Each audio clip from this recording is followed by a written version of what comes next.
Buenos días y bienvenidos, bienvenidas, bienvenidequis a esta lección acerca de la concordancia entre el sujeto y verbo. Concordancia significa agreement. Here we go. Now, subject-verb agreement, this is a foundational idea to basic grammar in most languages. Not all, but most languages. All right? So let's actually start with the word agreement, okay? What agreement means is that the subject and verb logically match up, and it makes sense. Now, in English culture, specifically pop culture, and I'm thinking about pop music, you're going to see and hear a lot of subject-verb disagreement. As in the example, it don't matter anymore. It don't matter anymore. See, what should it really be? Right, exactly. It should be, it doesn't matter anymore. And because of the pervasiveness of subject-verb disagreement in English pop culture, it can make subject-verb agreement or accuracy a little difficult for the intermediate student, such as yourself. All right, we have to start with the question, what is a subject? So the subject is the entity that completes the action or that is described in a sentence, all right? Now, we got to talk about the word entity, so let's define that as well. Mi hijo Liam está llorando, está muy triste. Perdón, sorry, my son is like freaking out in the background, but whatever. All right. An entity, and typically these are nouns, there are exceptions, all right? It can be a person or persons. It can be a place or places. It could be a thing or things. It could be an idea or ideas. Okay, underneath idea, it could also be an action. It could be like a verb. Like the idea of swimming, I guess, right? All right, we could say like swimming is fun, right? In Spanish, we would say like nadar es divertido, right? Or nadar es una actividad divertida, right? So the subject can be a variety of things, right? Mainly nouns. Now we're going to take a look at the subject pronouns, okay? This is kind of the base knowledge, okay? You have to know these subject pronouns coming into Spanish class, and you have to know what all of them mean, all right? This should be reviewed, but if any of this is new to you, you might want to write this down. Let's start with the first person singular subject pronoun. It is yo.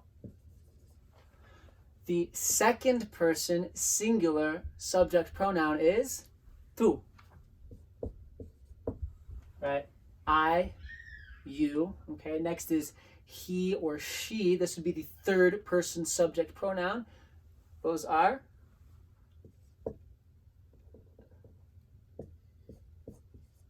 él and ella. And there is a third pronoun that goes in this space. It's technically a second person singular pronoun. It is usted. Usted is just the respectful way of saying you in Spanish. It means you, sir, or you, madam, something like that. Let's go to the plural subject pronouns. The first person plural subject pronoun is nosotros. Now, if you were a group of females saying we, you would say nosotras. All right?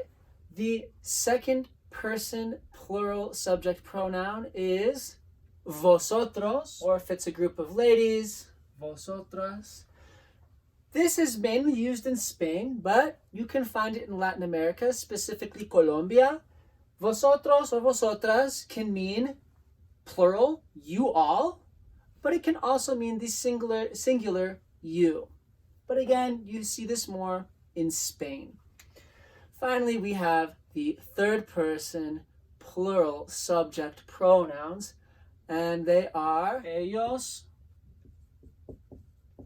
ellas, and of course we have the plural version of the second person singular formal pronoun, as in you all, and that would be ustedes.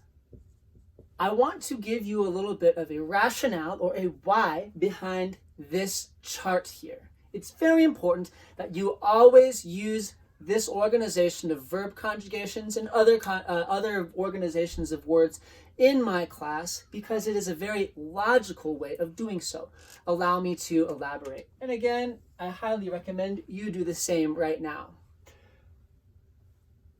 Everything in this column a la izquierda, these are all singular. One person, one person. These are all representative of one person, right? And everything on this side, a la derecha, it is plural. All right? And then if we look at línea 1, línea 2, línea 3, this goes to the type of person. I'm not talking about like characteristics. No, I'm talking about grammar. First person singular, yo. First person plural, nosotros. Second person singular, tú. Second person plural, vosotros or vosotras.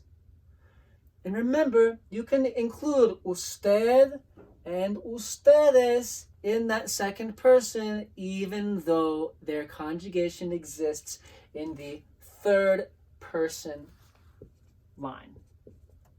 So here you see our logical organization of these subject pronouns. One thing I did want to mention really quick before we move on is that these subject pronouns, these are optional when you conjugate. For example, to say, I am, you can say yo soy, as in yo soy alto. But you don't really need it. You can just say soy alto, okay? And the idea here is that the subject is implied in the conjugation of the verb. I'll write that down for you. You should write it down too. Subject is often implied by the conjugation of the verb.